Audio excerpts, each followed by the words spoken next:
నమస్తే, మీరు చూస్తుంది DTV. నేను సహస్ర. ముందుగా ఇవాల్టి అప్డేట్స్ చూద్దాం. కూటమి ప్రభుత్వం అధికారంలోకి వచ్చిన ఏడాదిలోపే పిఠాపురంలో 100 కోట్ల అభివృద్ధి పనులు చేపట్టిందని, తమ ప్రభుత్వం మాట ఇస్తే నెరవేరుస్తుందని డిప్యూటీ సీఎం పవన్ కళ్యాణ్ తెలిపారు.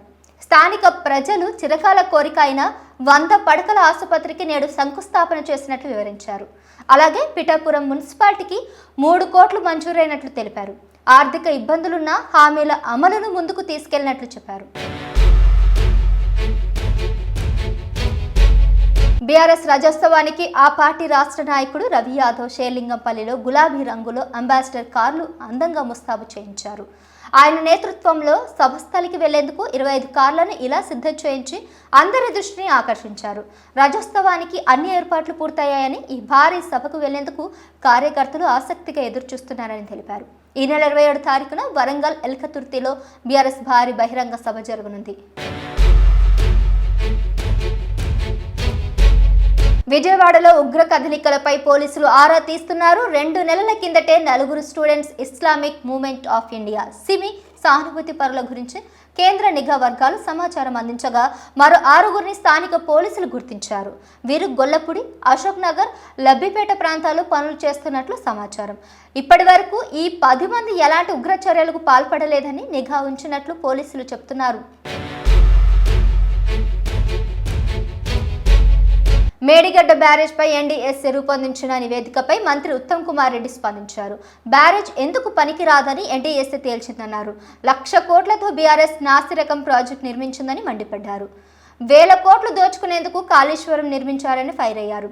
కేబినెట్లో NDSA నివేదికపై చర్చించాక తర్వాతి కార్యాచరణ ఉంటుందని పేర్కొన్నారు. రేవంత్ అరాచకాలను ఎదిరించేందుకు కదిలినట్టు గులాబీ దండు హరీష్ రావు పేర్కొన్నారు.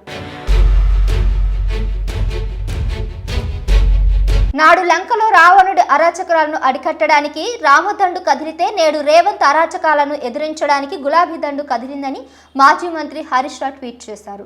25 ఏళ్ల పార్టీ ఆవిర్భావ సభకు కదం తొక్కుతూ యువత పాదయాత్ర చేపట్టారన్నారు.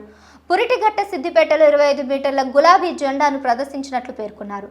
బీఆర్ఎస్ రాజ్యోత్సవం తెలంగాణ ప్రజల విజయోత్సవం అని రాసుకొచ్చారు.